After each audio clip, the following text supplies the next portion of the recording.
Bonjour. Donc après avoir vu les notions de base de cinétique chimique, l'équation de vitesse, la constante de vitesse, les différentes phases d'une réaction, la vitesse initiale, etc.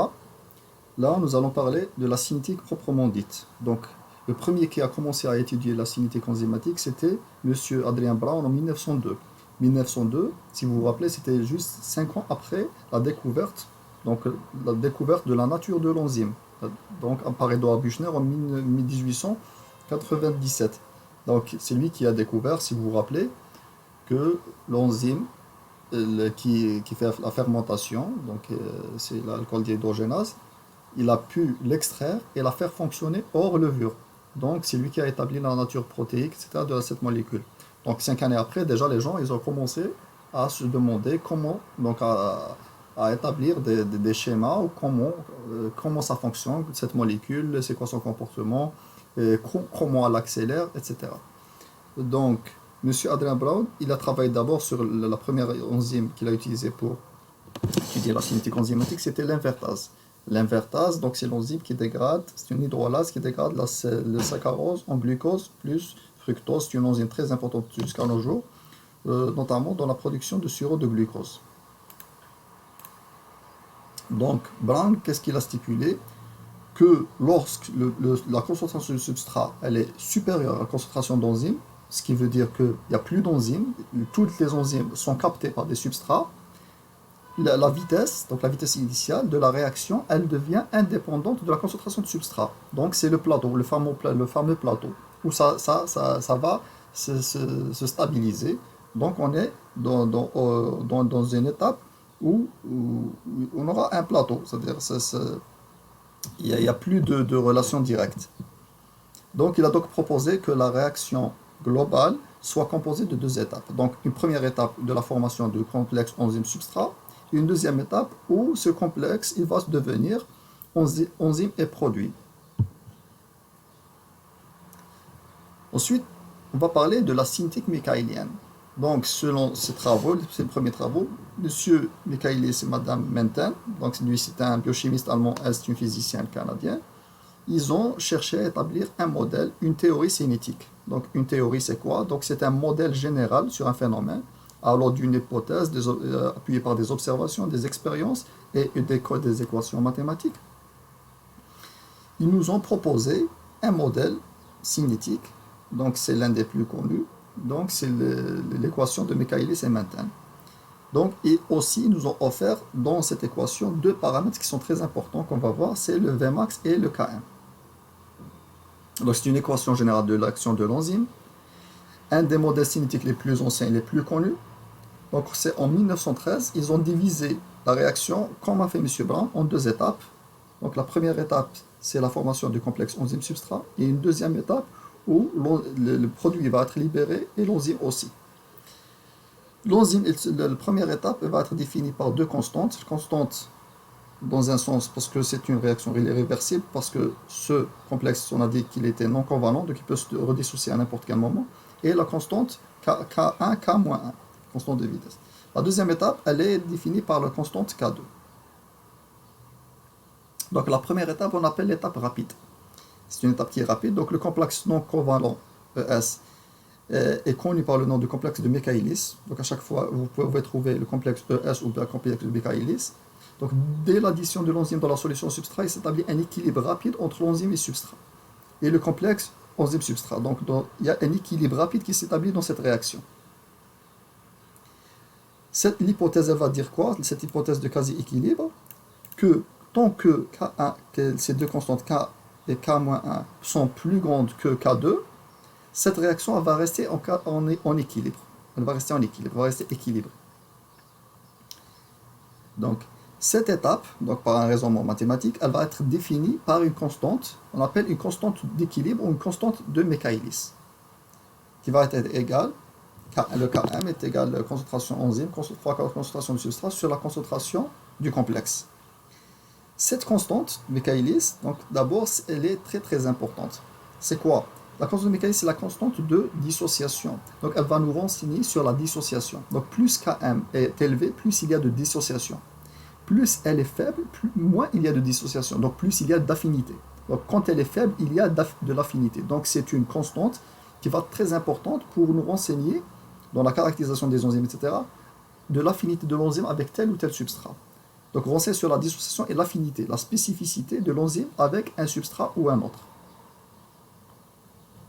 La deuxième étape, c'est l'étape lente. Elle est plus lente. Donc en cinétique chimique, donc une étape dans cinétique chimique, une étape qu'on appelle une étape cinétiquement déterminante. Ça veut dire quoi? En étape de cinétique chimique, la vitesse d'une réaction en plusieurs étapes est souvent déterminée par l'étape la plus lente. Donc dans notre réaction, on a deux étapes.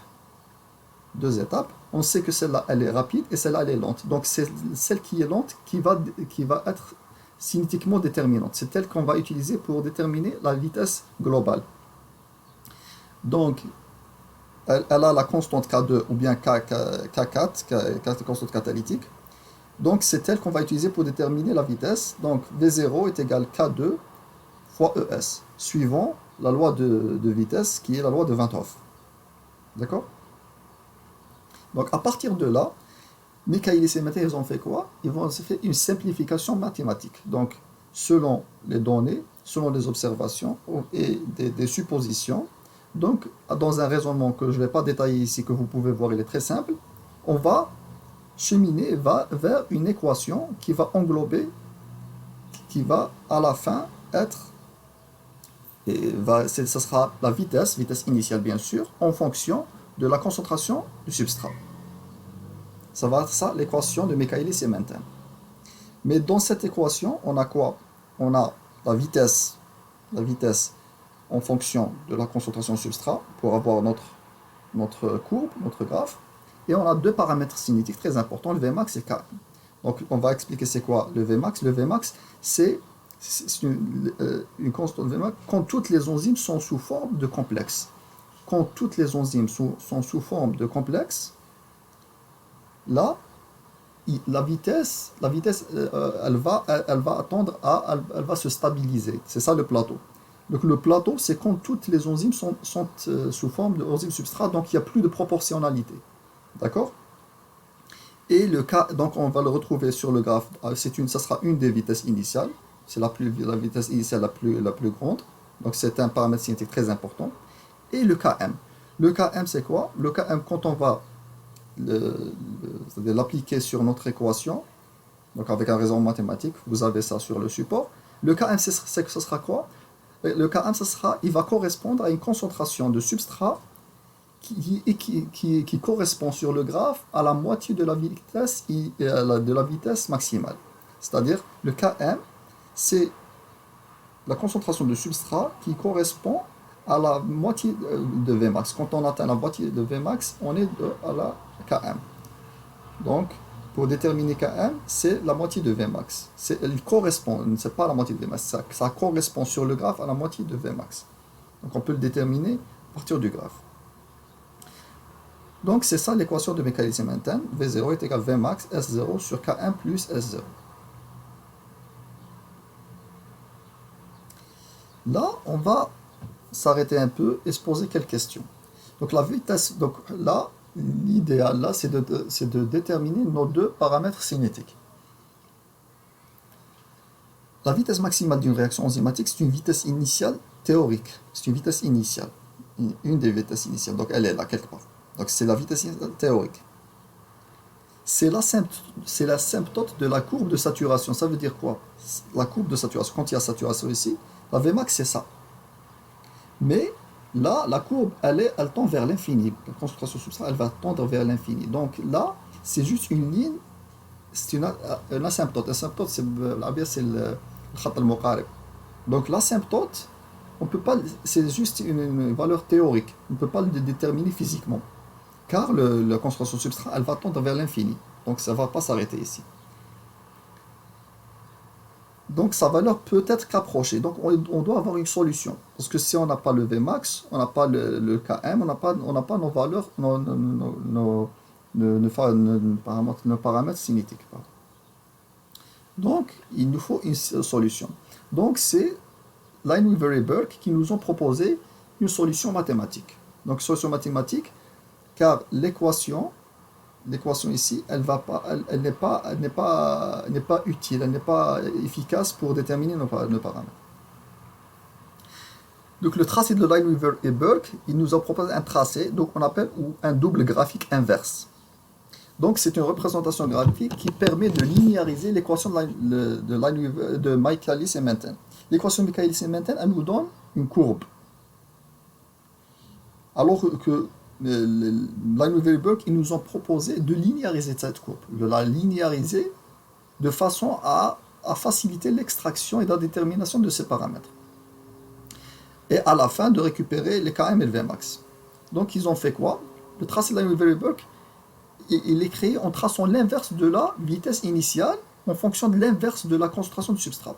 Donc au lieu de tracer la vitesse initiale, les vitesses initiales V0, 1, V0, en fonction des concentrations de substrat, on va tracer l'inverse 1 sur V0 en fonction de 1 sur la concentration de substrat. Donc mathématiquement, donc la valeur ça ne change rien. On a inversé les deux.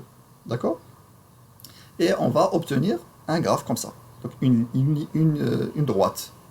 Donc une droite qui va avoir une équation sous forme ax plus b. D'accord. Donc on va là c'est en ce qui concerne le graphe. En ce qui concerne l'équation, on va aussi l'inverser. Donc l'équation de Michaelis et Menten va être inversée dans les deux côtés. Et on va continuer jusqu'à avoir 1 sur V0 est égal à 1 sur S0 fois Km sur Vmax plus 1 sur Vmax. Et là aussi, on remarque qu'on a trouvé quoi? Qu'on a trouvé une équation du type Y est égal à X plus B.